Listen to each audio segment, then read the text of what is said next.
Shocking new revelations have shaken Love and Marriage Huntsville like never before. Latisha and Latisha Scott, once celebrated as the franchise's power couple and a symbol of entrepreneurial Black excellence, now find themselves caught in the middle of an FBI scandal that has blindsided fans and even fellow cast members. Reports allege the Scotts were not only arrested, but later found themselves in the humiliating position of demanding an apology. But the question that has everyone talking is this: why? What exactly happened behind those tightly closed FBI doors? And could this be the end of the carefully crafted public image the Scotts worked so tirelessly to maintain? Tonight, we dive into the scandal that has fans, critics, and insiders asking whether this is just reality TV run amok or something far more explosive. Reality television thrives on conflict. From heated arguments and betrayal to dramatic walkouts and shocking confrontations, the formula is designed to keep viewers glued to their screens. Love and Marriage Huntsville has followed that playbook faithfully. Audiences have watched the cast juggle marriages, friendships, and rivalries, all while pursuing business ventures that sometimes overlap and sometimes clash. But never before has a storyline leapt so far beyond the cameras and into the real-world crosshairs of federal investigators. That is exactly what has unfolded as Latisha and Latisha Scott, two of the show's most talked about personalities, suddenly find themselves facing headlines not about TV drama, but about FBI investigations. For fans, the idea that the Federal Bureau of Investigation, the same agency that tackles organized crime, terrorism, and major financial fraud, would involve itself in the lives of reality stars seemed unthinkable. Yet that is where the story now leads. Arrests and allegations are shocking enough, but what has stunned the public even more is what came afterward. Rumors suggest that Latisha and Latisha were reduced to begging for an apology, insisting that they were unfairly humiliated. For a couple once defined by confidence, wealth, and control, the image of them demanding respect after such a humiliating ordeal is almost as jarring as the alleged arrest itself. To truly understand how events escalated to this level, we need to take a step back and look at the Scotts' trajectory on Love and Marriage Huntsville. From the moment they appeared on the show, Latisha and Latisha positioned themselves as ambitious entrepreneurs. Their storyline was rooted not only in family dynamics, but also in business ventures that they proudly displayed on camera. Latisha's construction company became a recurring point of pride, and the opening of their upscale Black cigar lounge was presented as both a symbol of cultural sophistication and a step toward generational wealth. The Scotts cultivated an image of hard work, resilience, and upward mobility. In a show filled with tension and rivalries, they frequently framed themselves as builders, not just of businesses but of legacies.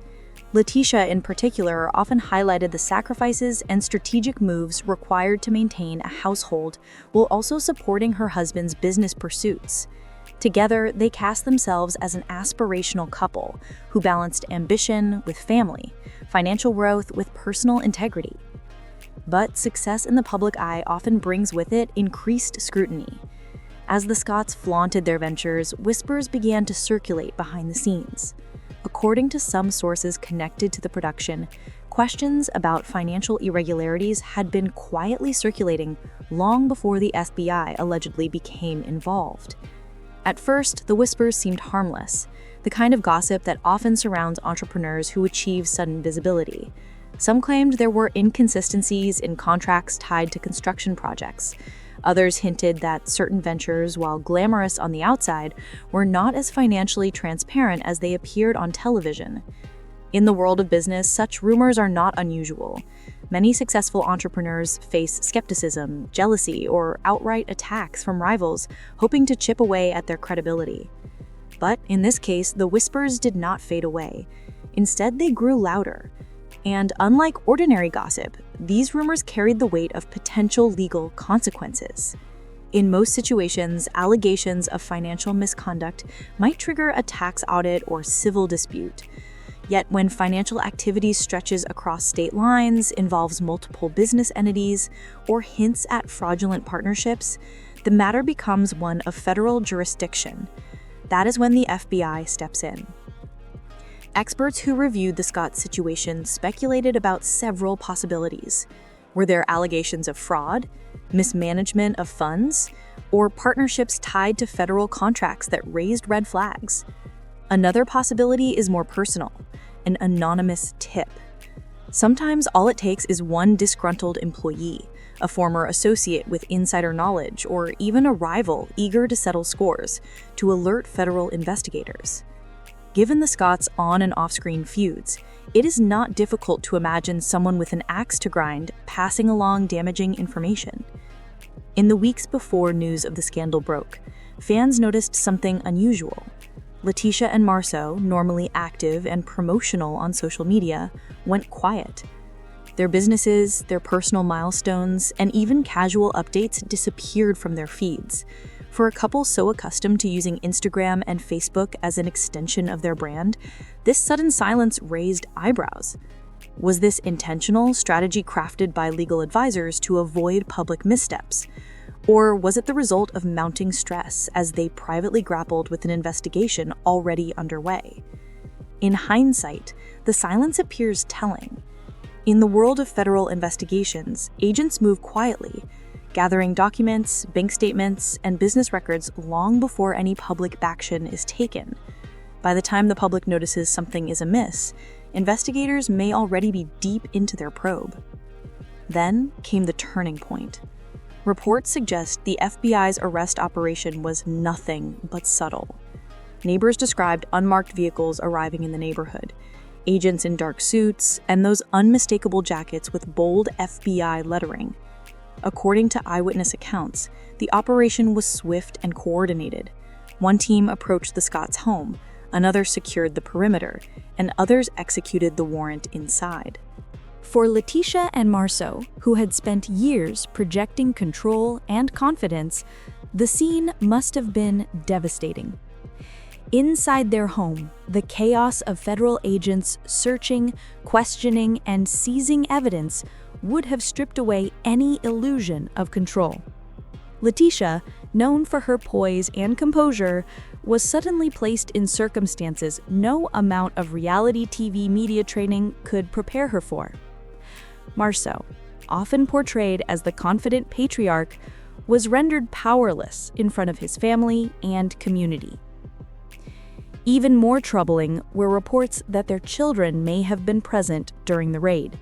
The image of young children watching their parents being handcuffed and led away is heartbreaking, leaving scars that no amount of public relations repair can erase.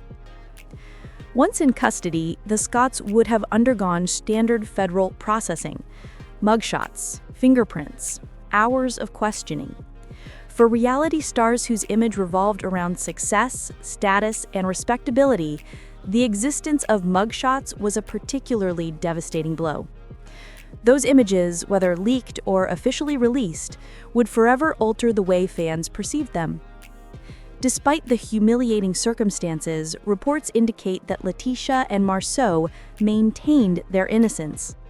They allegedly insisted they were being targeted unfairly, that rivals and jealous outsiders had twisted the truth to bring them down.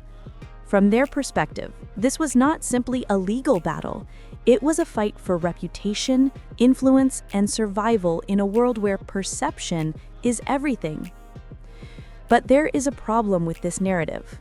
The FBI does not act based on gossip. Arrests are not made lightly.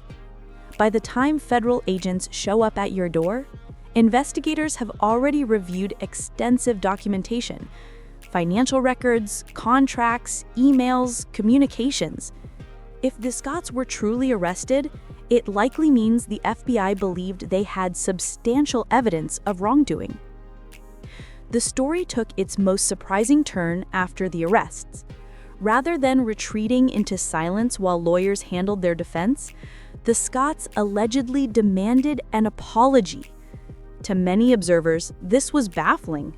How could a couple under the weight of a federal investigation expect anyone to apologize?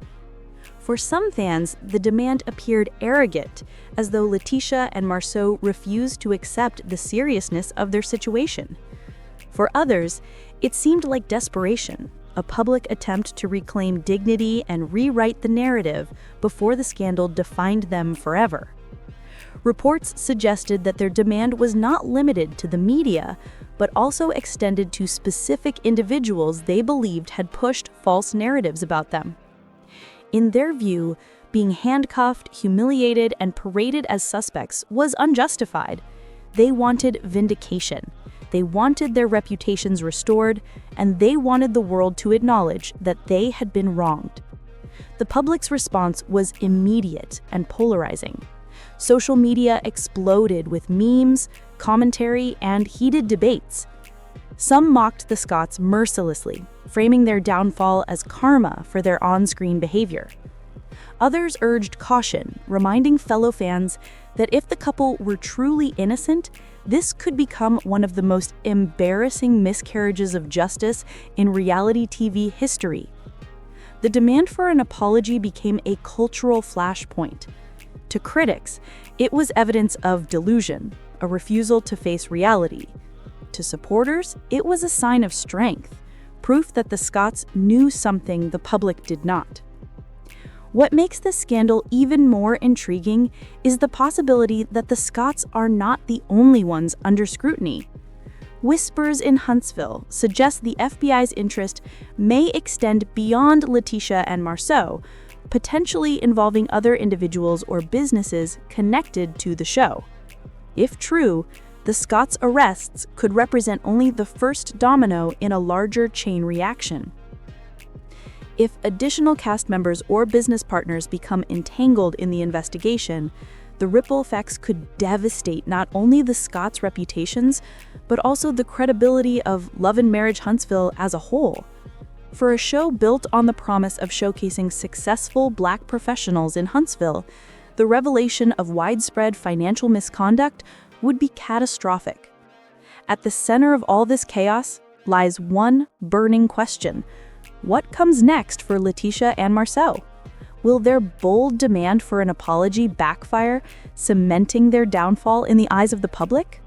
Or will it ultimately set the stage for an unlikely vindication where they emerge stronger, having proven their innocence against overwhelming odds?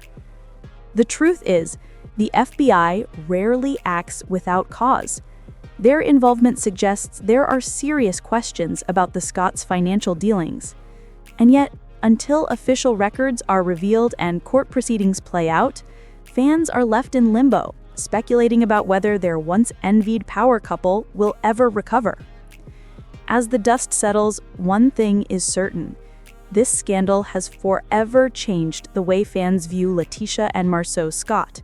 Once admired for their business acumen and family values, they are now symbols of how quickly a carefully curated image can crumble under the weight of federal scrutiny.